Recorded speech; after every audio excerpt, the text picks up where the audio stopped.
Okay, remember that they are changing my voice. So it is day 4, okay, January 3rd, 2025. And of course, as you expect, a lot of gang stalker activity has taken place. For them to want me to be less is sadistic and evil, because people suffer to the extreme if I'm not given my rightful place, right? They don't find their way to heaven. They keep following the state. They keep following the churches. There's a reason why the churches have a serious decline in membership, because they're all worshiping the devil, and people know it, so they just choose a different satanic path that suits them more in their day-to-day lifestyles. They have no compelling reason to go to church, and so they've been going to church less, but Bible sales have actually been increasing because they're taking on New Age philosophies and things of this nature. See, righteousness can't exist in the boundaries of cheating me out of my right to leave. That's wickedness. That's deception. When you commit to deception, you're not going the way. That's not the truth. That's not a righteous life. They chose to be wicked. They chose to be evil. They chose to forsake the 10 Commandments, for example, where it says, "Thou shalt not steal." In Paul's letters, where it says, where he's complaining that they're cheating each other instead of doing what is right. Matthew 5, where it says, "Unless your righteousness surpasses that of the Pharisees, you will not enter the kingdom of heaven." And where it says, "Be perfect because your Father in heaven is perfect." So we see, that law enforcement is helping them with the organized harassment campaign. And earlier, some people working in the military or something had told me that I better not say that or something, which makes me more inclined to say that, right? As they say it's one nation under God. They're supposed to be under God. So is God's Son supposed to fear that nation? Or is that nation supposed to fear God's Son? And what happens when the nation doesn't fear God? Well, you get the 700,000 people who are homeless. You get the 70,000 people who die of fentanyl every year. Bernie Sanders has said that 60,000 people die from lack of access to health care and things of this nature. And that's just the tip of the iceberg. You get 9 million people starving to death every year in the world and dying of hunger-related issues, and America is a huge part of that. Well, America's saying America first, and some other Republicans are saying, that a strong American's good for the world. A fair America would be good for the world. A just America would be good for the world. But a strong America that continues on the path that it's on of narcissism and consumerism and hyper-materialism, that's bad for the world. That's also bad for Americans. All those millions of people on welfare, why are they on welfare? Because the narcissistic beliefs of the governing class and those who have shared cultural values has made it so that the school systems are structured in a way that's unfair. The jobs are structured in a way that's unfair. The immigration system is unfair. It's like every part of this system is broken, so what is there to be proud of? The justice system is broken. So when you see that, even the dating sites are controlled, you see every aspect of the culture and the system being corrupted by narcissism, being corrupted by selfishness and hyper-consumerism, instead of people actually trying to do what is right, instead of people actually trying to be righteous. As people refuse to be righteous, wickedness spreads like a plague, and it trickles down from the governing class, because the governing class are the main people they're following. And as they follow the governing class instead of me, they're idolaters. So America is an idolatrous nation like every other nation on the planet. And so when you see in Matthew, we'll get to that later on in this video series I'm making, it says that the people were surprised that Christ had miraculous powers. You see, the miracles are figurative in a sense, but the miracle of life in martial arts is not figurative. The miracle of life existing under these exact circumstances, which includes the claws and the teeth and the horns, what have you, and the hunting tactics of the animals that teach us a lot about the message of God, that God is a warrior. The lightning tells us that God's a warrior. The hurricanes and tornadoes and tsunami tells us that God's a warrior. Even a strong wind tells us that God's a warrior. The beauty in nature and the different warrior tactics of the war spirits of the animals show us a different kind of ecosystem, show us a different kind of nature.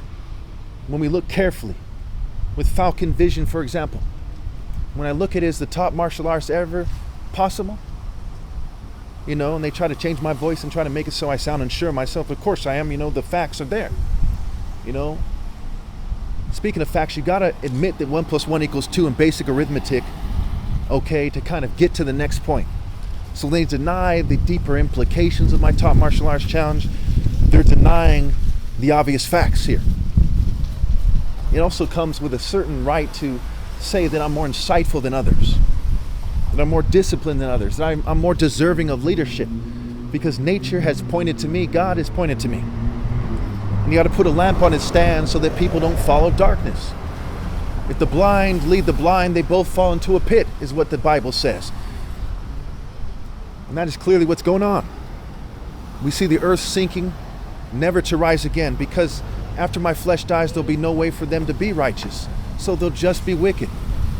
They'll just keep forsaking righteousness and playing stupid games like fraternities, Freemasons, and college frats do. They'll be playing those stupid, immature games that people in the government are playing with their psyops. They'll act out of a perversion, perverting the course of justice, like they do on the dating sites, like they do on the social media sites and on YouTube, where they suppress my videos. Part of the reason why I have to come out into public to make these videos is because they suppress my videos. Another part is that it brings glory to God publicly, proclaiming the glory of God from the rooftops.